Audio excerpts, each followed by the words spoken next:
Good morning dear students. आज की इस वीडियो में हम बात करने वाले हैं इंग्लिश लिटरेचर के बहुत ही इंपॉर्टेंट लिटरेरी टर्म्स की, जो कि आपके हर एग्जाम्स में पूछे जाते हैं। वे सभी इंपॉर्टेंट लिटरेरी टर्म्स आज हम इस वीडियो में डिस्कस करने वाले हैं। ये एक ऐसा टॉपिक है फ्रेंड्स, अगर आप यूजी पीजी नेट सेट जितने भी जो इंग्लिश लिटरेचर रिलेटेड एग्जाम्स है उसमें आपको ये लिटरेरी टर्म्स एग्जाम्स में देखने को मिलेगी। तो हर एग्ज़ाम्स के लिए काफ़ी ज़्यादा इम्पोर्टेंट टॉपिक रहने वाला है। तो आज की वीडियो में मैं आपको बताना चाहूँगा कि मैं आज आपको सिर्फ़ 4 जो कि बहुत ही इम्पोर्टेंट है, जो आपको पढ़नी ही पढ़नी है, वे 4 लिटरेरी टर्म्स मैं आपको इस वीडियो में कवर करवाने वाला हूँ। तो इस वीडियो को ज़रूर फुल वॉच कीजिएगा, कॉलेज लेवल के लिए, स्कूल लेवल के लिए, ये बहुत इम्पोर्टेंट है। और आने वाले एग्ज़ाम्स जो कि आपके चाहे नेट का हो, चाहे एसईटी सेट का पेपर हो, तो वहाँ के लिए भी इम्पोर्टेंट ये वीडियो रहने वाली है। ख़ास जो इसमें इन्फॉर्मेशन है वो फ्रेंड्स आपके जो पीडीएफ फॉर्मेट में है वो आपको मिलेगी कि आपने जो है एग्ज़ाम्स में क्या-क्या लिखना है, वही चीज़ें मैंने आपको इसमें बताई है कि वही चीज़ें आपने इसमें लिखनी है जो मैं आपको बताऊँगा। तो एग्ज़ाम्स में अगर आपको पूरी तरह से इस प्रकार से डायग्राम बनाते हो, तो कुछ अलग सी टिप्स भी इसमें आपको ऐड की गई है। तो इस वीडियो को फुल वॉच कीजिएगा। और अगर आपने अभी तक हमारे चैनल इंग्लिश लिटरेचर बॉक्स को सब्सक्राइब नहीं किया है, तो एक बार जाकर ज़रूर सब्सक्राइब भी कर लीजिएगा, ताकि आपको रोज़ाना ही मुझसे मिलने वाली सभी इंपॉर्टेंट वीडियोज़ की नोटिफ़िकेशन सबसे पहले मिले। तो शुरू करते हैं आज के टॉपिक के साथ। 4 इंपॉर्टेंट लिटरेरी फॉर्म्स हैं जो बहुत इंपॉर्टेंट है। Plot, monologue, simile, alliteration. और इन चारों के बारे में हम डिटेल वाइज डिस्कस इसमें करने वाले हैं। तो पहले हम बात करेंगे प्लॉट स्ट्रक्चर की। What is the plot, what is the role of plot in poems और in literature, so we will discuss about it. तो first of all the thing is that कि सबसे पहले आपको एग्जाम से क्या पूछा जाता है प्लॉट में, प्लॉट की डेफिनेशन। हर चीज़ की, चाहे मोनोलॉग है तो डेफिनेशन पूछ लेते हैं कभी कभार, उसके टाइप्स भी पूछ सकते हैं, कुछ भी पूछ सकते हैं। तो आपने डेफिनेशन जब अगर आपको पूछी जाए तो आपने ये लिख लेनी है। What is plot? Plot is the organization of event. Event का ऑर्गेनाइजेशन है, मतलब किसको ऑर्गेनाइज करना है आपने, इवेंट को। किस वे में? In such a way that give shape to the central theme, जो कि एक नई सेंट्रल थीम को शेप करेगा। ठीक है, सिंपल सी बात है। Plot is the organization of events in such a way that give shape to the central theme is known as the plot, as termed as plot. ये आपने याद रखना है। या फिर आप ऐसा भी लिख सकते हैं, plot is the literary term used in the context of dramatic और नरेटिव वर्क। यानी कि प्लॉट एक जो है लिटरेरी टर्म है, जिसका प्रयोग हम कहाँ पर करते हैं, ड्रामेटिक में और नरेटिव वर्क में, ड्रामा में कर सकते हैं। और जो आपने कोई कविता को अगर लिखनी है तो उसमें इसका यूज़ किया जा सकता है। हिंदी में भी सबसे पहले आप बात करते हैं कथानक, यानी कि प्लॉट क्या है, मेन जो सेंट्रल थीम है वो क्या है, उसी को अराउंड हम प्लॉट कहते हैं। ठीक है। और इट रेफर्स द इवेंट्स, मतलब ये जो प्लॉट क्या होते हैं, इवेंट्स होते हैं, जो वो जो कहानी में होने वाली घटनाएं हैं वो होती है। That make up a story, जो कि स्टोरी को बनाती है ये event, and the main part of the story, तो इसी को हम प्लॉट कहते हैं। अब जो एरिस्टोटल है, एरिस्टोटल ने क्या बोला, उन्होंने बोला कि जो प्लॉट है वो जो है फर्स्ट प्रिंसिपल और सोल ऑफ ड्रामा है। ये तीनों ही जो इंपॉर्टेंट पॉइंट्स है ये आपने एग्जाम्स में लिखने हैं। अगर आपको एग्जाम से व्हाट इज द प्लॉट पूछा जाता है तो आप ये तीनों बड़ी इजीली लिख सकते हो। अगर आपने कुछ चीज़ में एक्स्ट्रा ऐड करना है तो मैं आपको वो जो है पीडीएफ में दे दूंगा। पीडीएफ आपने मुझे व्हाट्सएप ग्रुप पर मैसेज कर सकते हो। मोबाइल नंबर मैं आपको वीडियो के डिस्क्रिप्शन में जाकर दे दूँगा। तो वहाँ से आप पीडीएफ मँगा सकते हो। तो और मैं इसका जो 5 नंबर के लिए एग्ज़ाम्स में अगर पूछा जाएगा तो वो कैसा लिखना है तो मैं आपको उसकी पीडीएफ में लिख के बताऊँगा। तो फिलहाल अगर आपको कॉम्पिटिटिव एग्ज़ाम्स के लिए प्रिपरेशन करनी है या 1-1 मार्क्स के लिए एग्ज़ाम्स को चाहिए तो आप इन्हें लिख लीजिएगा। अब बात करते हैं प्लॉट के पार्ट्स की। तो सिंपली इसके 5 पार्ट्स होते हैं, मैं आपको बता देता हूँ। पहला है, शुरू करेंगे हम एक्सपोज़िशन से। कहाँ से? एक्सपोज़िशन से। राइज़िंग एक्शन यानी कि राइज़ होगा, क्लाइमैक्स यहाँ पे आएगा टर्निंग पॉइंट में, और यहाँ पे फॉलिंग एक्शन हो जाएगा और यहाँ पे कंक्लूज़न लास्ट में आ जाएगा। तो ये जो स्ट्रक्चर है, तो आपने भी एग्ज़ाम्स में ये स्ट्रक्चर बनाएँगे तो आपको जो है पूरे 5 नंबर, जो कि 5 पॉइंट है तो 5 नंबर पूरे इसमें आपको मिल जाएँगे। तो आपने ये ज़रूर डायग्राम इसको मेंशन कर देना है। तो एग्ज़ाम्स के लिए मतलब इसके जो पार्ट्स हैं ये बहुत इंपॉर्टेंट रहते हैं। तो मैंने आपको एक्सप्लेनेशन भी दी है इसमें कि भाई प्लॉट्स के पार्ट्स की एक्सप्लेनेशन कैसे की जाए। आपको हर वीडियो में यूट्यूब में बताएँगे कि इसके 5 पार्ट्स होते हैं, लेकिन उसको कोई भी आगे एक्सप्लेन नहीं करता है, जिसकी हमें सख्त ज़रूरत होती है। अगर कोई भी स्टूडेंट्स हो तो वो देखता है कि भाई ऐसे क्या बता रहे हैं, तो थोड़ा-सा एक्सप्लेनेशन होनी चाहिए कि भाई उसको लिखना कैसे है, तो मैं आपको यहाँ पे बताने वाला हूँ। तो पहला है एक्सपोज़िशन। पहला जो पार्ट है प्लॉट का वो है एक्सपोजिशन। एक्सपोजिशन क्या है? It is a kind of beginning, यानी कि एक जो है शुरुआती होती है, शुरुआत होती है किसकी? स्टोरी की। इंट्रोडक्शन होता है स्टोरी का, बिगिनिंग होती है स्टोरी की, इन विच जिसमें जो है कैरेक्टर्स, बैकग्राउंड और सेटिंग जो है रिवील हो जाती है, निकल कर बाहर आ जाती है।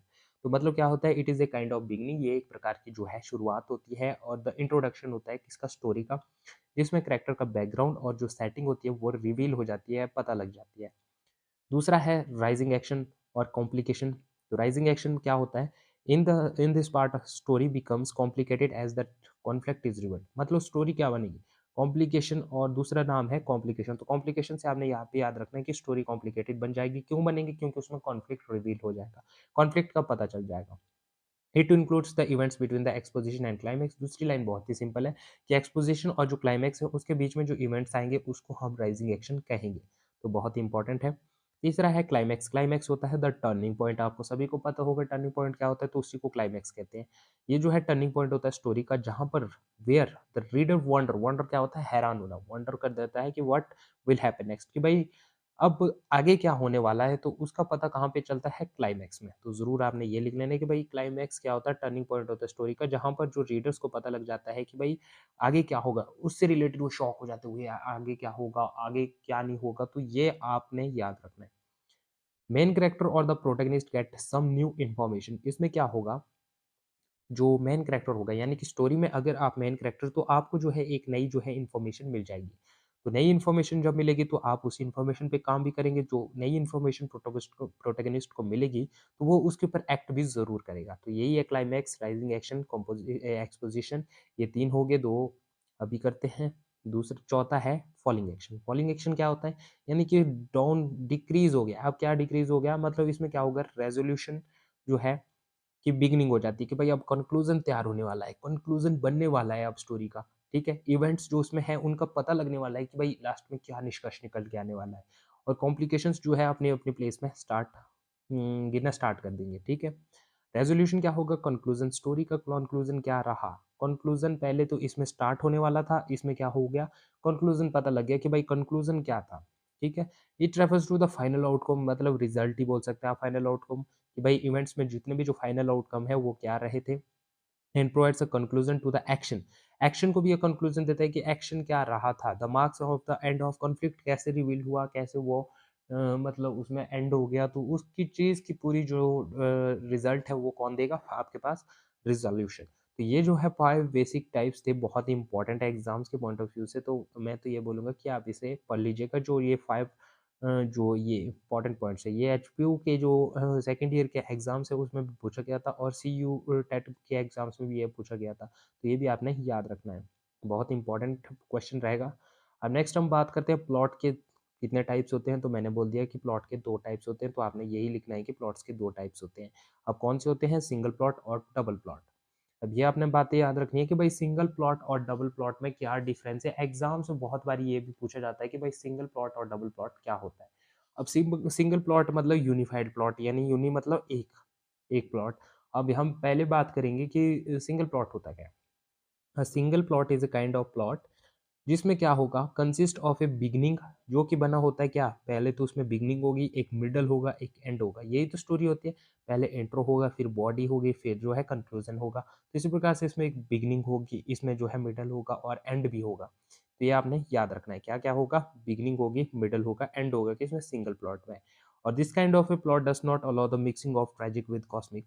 ट्रेजिक जो स्टोरी होगी वो कॉस्मिक के साथ कभी भी इसमें मिक्स नहीं होगी। एग्जाम्पल के तौर पर आप बोल सकते हैं, एग्जाम्पल आपने ज़रूर मेंशन करना है एग्जाम्स में, इसका 1 नंबर एक्स्ट्रा मिल जाएगा आपको।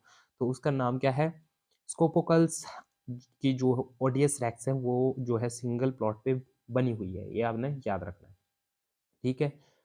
और इसमें यही बताना है आपने, ज़्यादा कुछ नहीं बताना है, मिक्सिंग-मुक्सिंग बता दी, और इसमें एग्ज़ाम्पल आपने दे दिया सिंगल प्लॉट। अब डबल प्लॉट है, डबल प्लॉट में क्या बोलेंगे? डबल को हम मिक्स्ड प्लॉट भी बोल सकते हैं। इंक्लूड्स 2 लाइन्स ऑफ एक्शन, 2 लाइनें होंगी मतलब एक्शन की, जैसे ये आपके पास है। अब मैंने ये बता दिया, यहाँ से एक लाइन ऐसी है, ये लाइन ऐसी है थोड़ी, ठीक है? तो ये जो है रन करे एक साथ चलेगी, मतलब क्या होगा? एक्शन की दोनों लाइनें एक साथ चलेगी और एक दूसरे को एक इंटरसेक्ट भी करेगी। इंटरसेक्ट होता है कि आपस में काटेगी भी। यहाँ पे जैसे मान लो ये यहाँ पर काट दिया है। यहाँ पे मैं आपको बता देता हूँ, यहाँ मान लो ये इंटरसेक्ट पॉइंट है इनका, अब ये जो इंटरसेक्ट हो गया, तो इस इंटरसेक्ट पॉइंट को क्या बोलेंगे? सर्टेन पॉइंट पे in such cases the main line of action, जो मेन लाइन होगी, एक्शन की जो मेन लाइन होगी उसको क्या बोलेंगे हम? Main plot. और जो दूसरी लाइन होगी सेकेंडरी उसको क्या बोलेंगे हम? कौन सा प्लॉट बोलेंगे हम उसको? उसको बोलेंगे हम डबल प्लॉट। ये आपने याद रखना है। तो एग्जांपल्स के तौर पर आप वह कह सकते हैं जो क्रिस्टोफर मार्लोस है का जो डॉक्टर फास्टस है, तो ये इसका जो है एक बेस्ट एग्जांपल्स है। तो आप यहाँ पे आप याद रख सकते हैं, इंटरसेक्ट करने वाली लाइन से आप डबल प्लॉट याद रख सकते हो और सिंगल प्लॉट को आप जो है इसमें 3 पार्ट्स होते हैं, तो यहाँ से आप इसको याद रख सकते हैं। सिंगल प्लॉट को 3 पार्ट्स होते हैं, बिगिनिंग, मिडल और इसको जो है हम मिक्सिंग नहीं करते हैं ट्रेजिक को कॉस्मिक के साथ। एग्जांपल है ओडियस रेक्स जो कि स्पोकल्स का है। दूसरा है डबल प्लॉट। डबल प्लॉट में हमने बोल दिया 2 लाइनें याद रखनी है जो इंटरसेक्ट होगी। मेन को हम बोलेंगे क्या बोलेंगे? मेन को हम बोलेंगे कौन-सी लाइन? तो जल्दी बोलो जल्दी। तो इसको बोलेंगे हम मेन प्लॉट और जो दूसरी होगी उसको बोलेंगे हम डबल प्लॉट। तो यही है सिंगल प्लॉट और डबल प्लॉट में डिफरेंस। तो एग्जाम्स में अगर आपको ये पूछा जाएगा तो मुझे नहीं लगता है कि आपको किसी प्रकार की इसमें दिक्कत होगी। और इसमें एक जो है आपके पास प्लॉट आए थे 2, ट्रेजिक प्लॉट और कॉस्मिक। इसमें एक तीसरा होता है एपिसोडिक, यानी कि 3 तरह के होते हैं depending upon the nature of the play और द नोवेल और इट्स एक्शन। तो हम इसको 3 पार्ट में डिवाइड कर सकते हैं। अब जो है ट्रेजिक प्लॉट आ गया, मान लो ये वाला प्लॉट है। तो ट्रेजिक प्लॉट क्या होता है? जो एक्शन है moves from greatest to destruction, यानी कि ग्रेटनेस से डिस्ट्रक्शन की ओर जो है एक्शन मूव करेगा। With play ending on a sad or tragic note. ये जो प्ले है वो एंडिंग होगा सैड नोट के साथ, ठीक है? और जो कॉमिक है, कॉमिक में क्या बोलेंगे? जो ये प्लॉट होते हैं वो बने होते हैं an action which is opposite to that of the tragic, यानी कि कॉमिक से उल्टा, ठीक है? An action beginning with the difficulties and adversities but ultimately ending on a happy. इसमें क्या हो गए? जो ट्रेजिक है इसमें क्या होगी? सैड एंडिंग होगी, सैड एंडिंग होगी। और कॉमिक में क्या होगी? इसमें हैप्पी एंडिंग होगी, ठीक है? ये आपने याद रखना है, 2 चीजें। और जो एपिसोडिक होता है वो जो है plot number of incidents connected with a character. Character, single character के साथ जितने इंसिडेंट मतलब जुड़े होंगे तो उसी को हम क्या कहेंगे? एपिसोडिक। बट उसमें क्या नहीं होना चाहिए? उसमें जो है कोई भी कॉजल कनेक्शन नहीं होना चाहिए, विदाउट मच कॉजल कनेक्शन, ठीक है? Picaresque novel such as the Tom Jones वो जो है एपिसोडिक प्लॉट। सो ये तो डिस्कशन है कि भाई ट्रेजिक जो है सैड एंडिंग होती है, कॉस्मिक हैप्पी एंडिंग होती है, एपिसोडिक में नंबर ऑफ इंसिडेंट्स कनेक्ट होंगे with the single character without much causal connection among them, ठीक है? ये तीनों अगर वैसे तो नहीं पूछे जाते, फिर भी अगर आपको थोड़ी सी नॉलेज एक्स्ट्रा चाहिए तो आप इन्हें लिख सकते हैं। अब बात करते हैं हम मोनोलॉग की। सेकंड जो हमारी लिटरेरी टर्म है वो है monologue. What do you mean bye monologue? Is the best and the most question जो है बहुत बार ये पूछा जा चुका है, तो इसे भी आपने याद करना है। तो मैं डेफिनेशन से शुरू करता हूँ। अब बात कर लेते हैं फ्रेंड्स, डेफिनेशन क्या है इसकी? डेफिनेशन है मोनोलॉग इज अ स्पीच। ये एक स्पीच होती है फ्रेंड्स। मोनोलॉग क्या होता है? मोनोलॉग इसका जो मैं 2 वर्ड से पहले इसको बता देता हूँ आपको, यहाँ पे ये चीज़ देख लो आप इससे पहले कि जो वर्ड है मोनोलॉग वो 2 चीज़ों से मिलकर बना है। मोनोस प्लस लोगोस। ये आपने याद रखना है कि कहाँ-कहाँ से बना है? मोनोस प्लस लोगोस से। अब मोनोस प्लस लोगोस, मोनोस का मतलब होता है अलोन। मोनोस का मतलब क्या होता है? अलोन। और लोगोस का मतलब होता है स्पीच। अलोन स्पीच मतलब क्या है? अकेली स्पीच, ठीक है? उसको क्या बोलेंगे? मोनोलॉग। अब डेफिनेशन की ओर आ जाइए। अपना ध्यान ज़्यादा नहीं भटकाना है आपने, बस डेफिनेशन की ओर आ जाइए। अब डेफिनेशन क्या बोलती है? Monologue is a speech given bye a single character, यानी कि एक स्पीच है जो कि सिंगल कैरेक्टर के द्वारा दी गई है। लोगोस का मतलब क्या होता है? स्पीच करना, स्पीक देना, तो उसको बोलेंगे मोनोलॉग।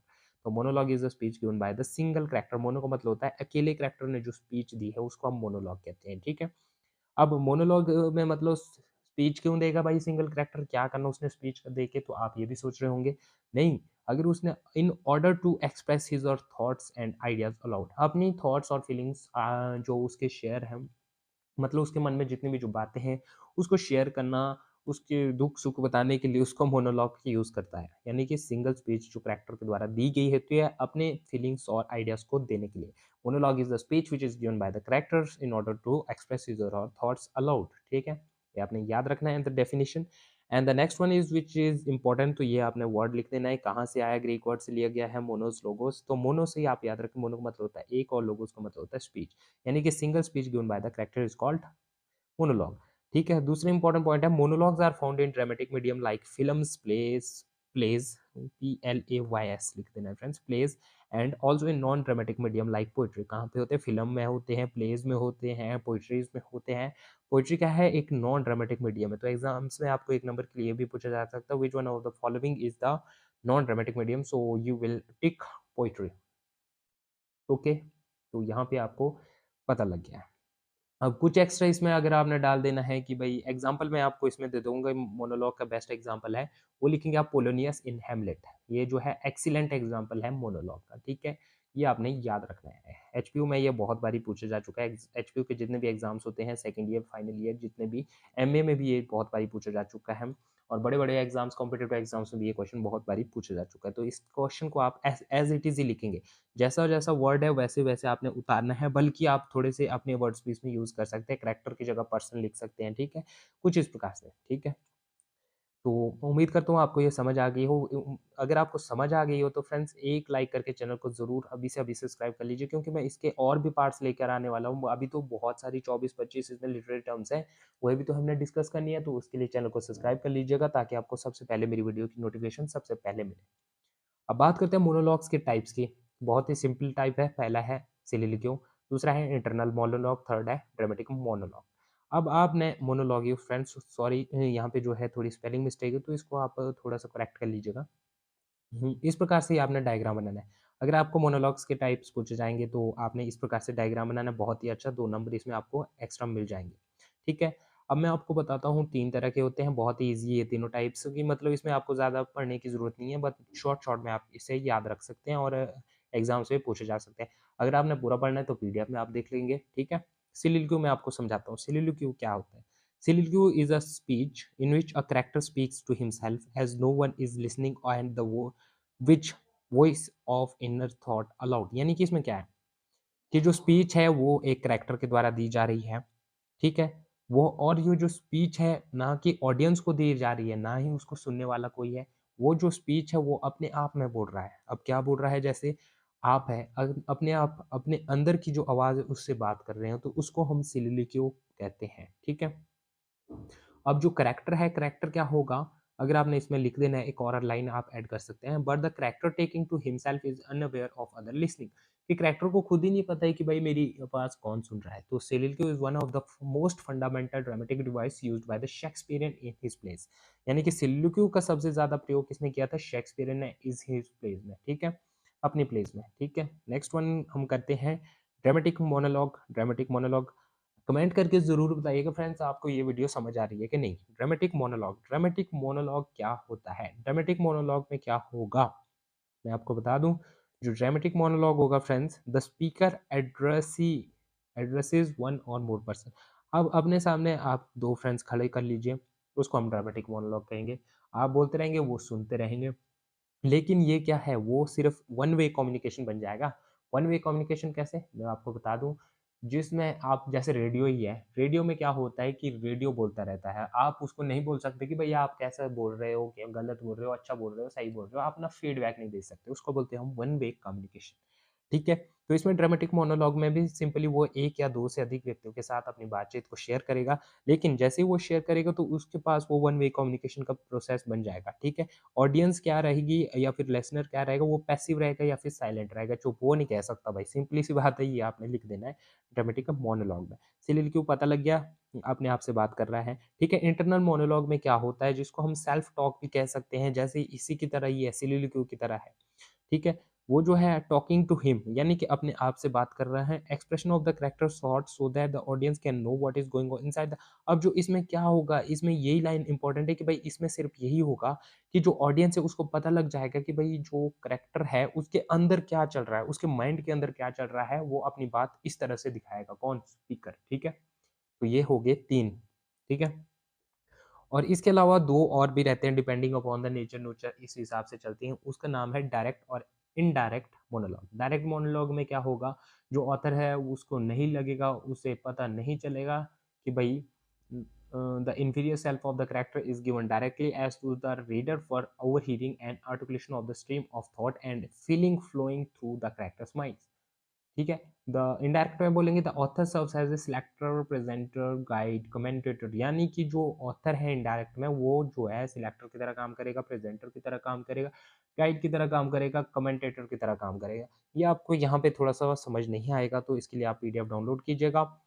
तो ज़्यादातर इसमें आपसे सिलिलिटी और ड्रामेटिक मोनोलॉग, इंटरनल मोनोलॉग ये 3 चीज़ें ही पूछते हैं। अगर आपको डायरेक्ट इनडायरेक्ट भी चाहिए तो मुझे आप कमेंट सेक्शन में ज़रूर बताइए, मैं उस टॉपिक पर भी वीडियो आपके लिए अवेलेबल करवाऊँगा। ठीक है जी?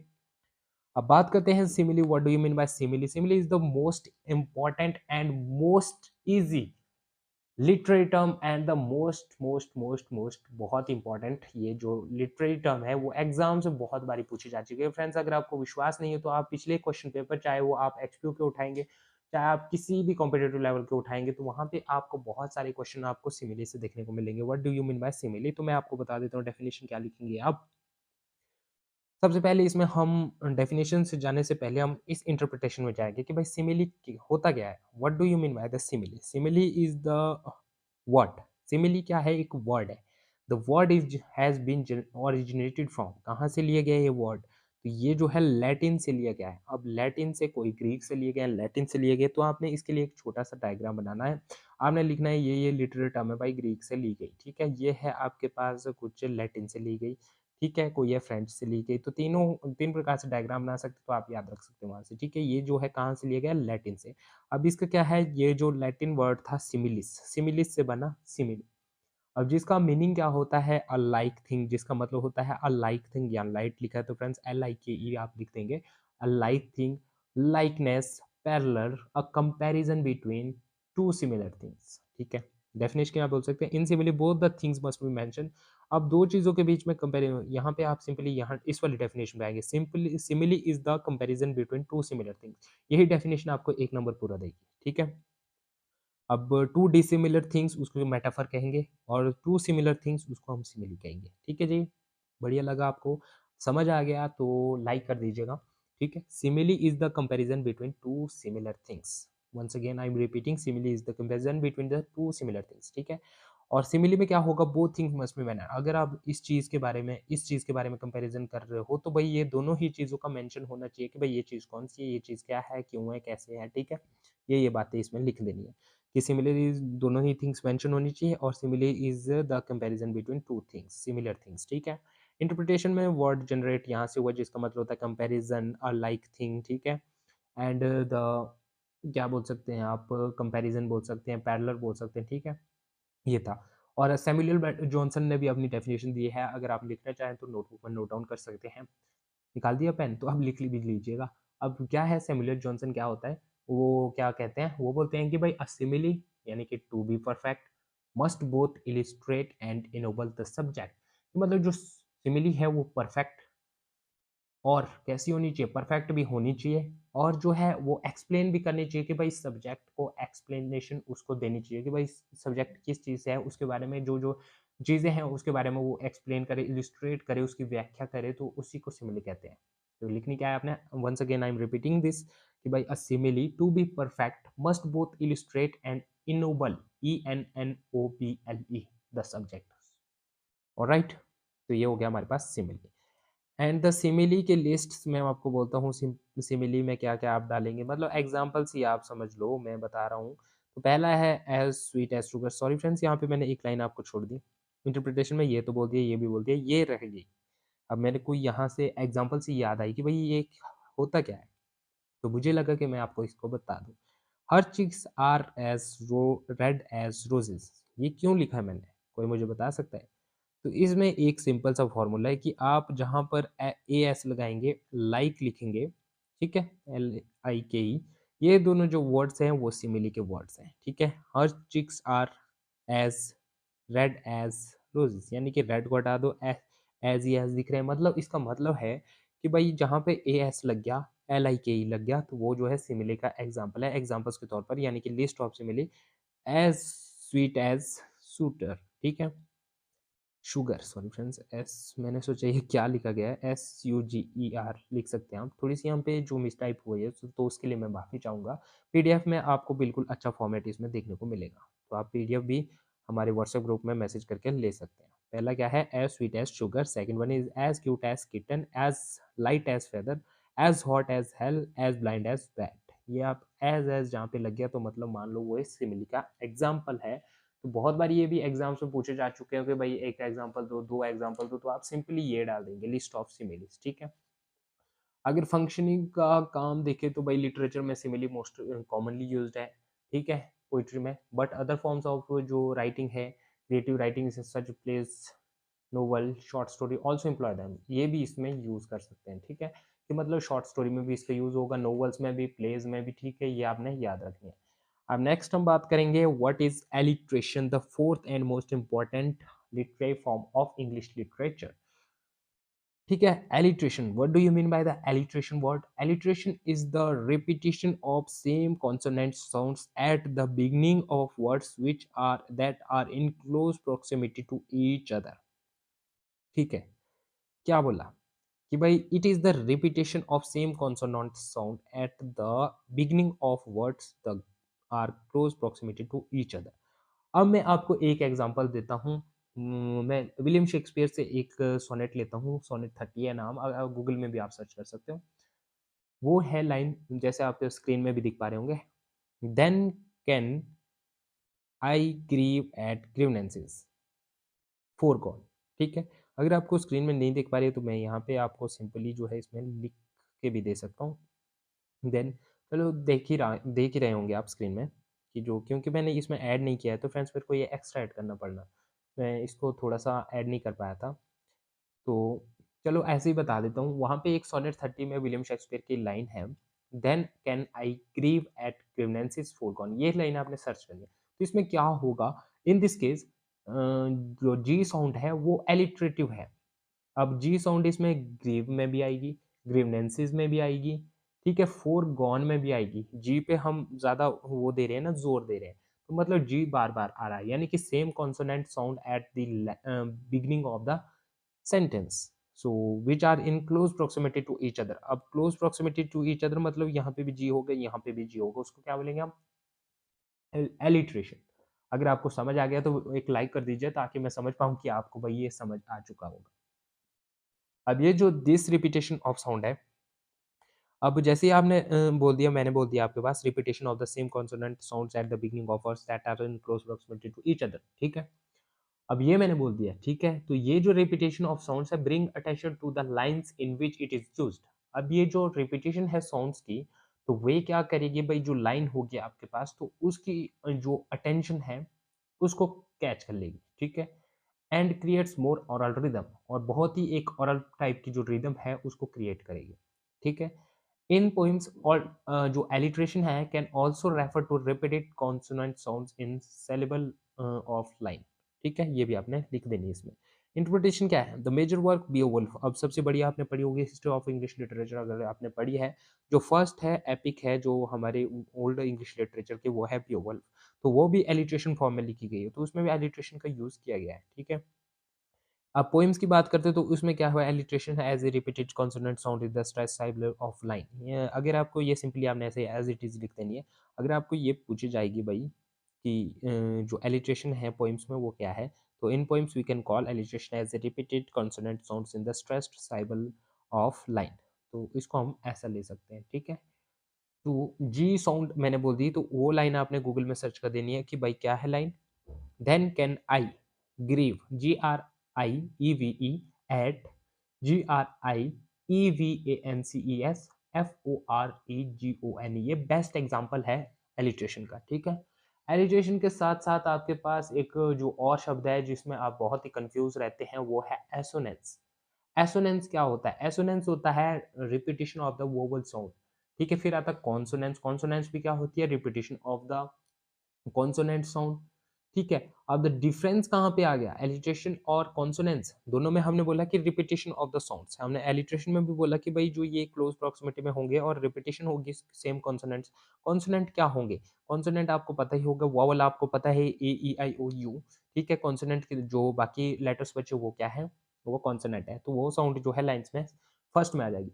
अब क्या है इसमें, क्या है एसोनेंस में बोल दिया हमने वोवल साउंड आएगी। कॉन्सोनेंस में क्या होगा, to the repetition of consonant sound in close proximity, ये भी ऐसा ही है, लेकिन consonance can occur at any place in the word. अब क्या होगा कॉन्सोनेंस में, क्या होगा, अब कॉन्सोनेंस और एलिट्रेशन में क्या है डिफरेंस, जो एलिट्रेशन है वो कहाँ पे होगा, बिगिनिंग ऑफ वर्ड्स, ठीक है? जो कॉन्सोनेंस होगा वो कहाँ पर होगा? वो कहीं पे भी हो सकता है। मान लो ये सेंटेंस है वो बिगिनिंग में भी हो सकता है, मिडल में भी हो सकता है और जो एंड में भी हो सकता है।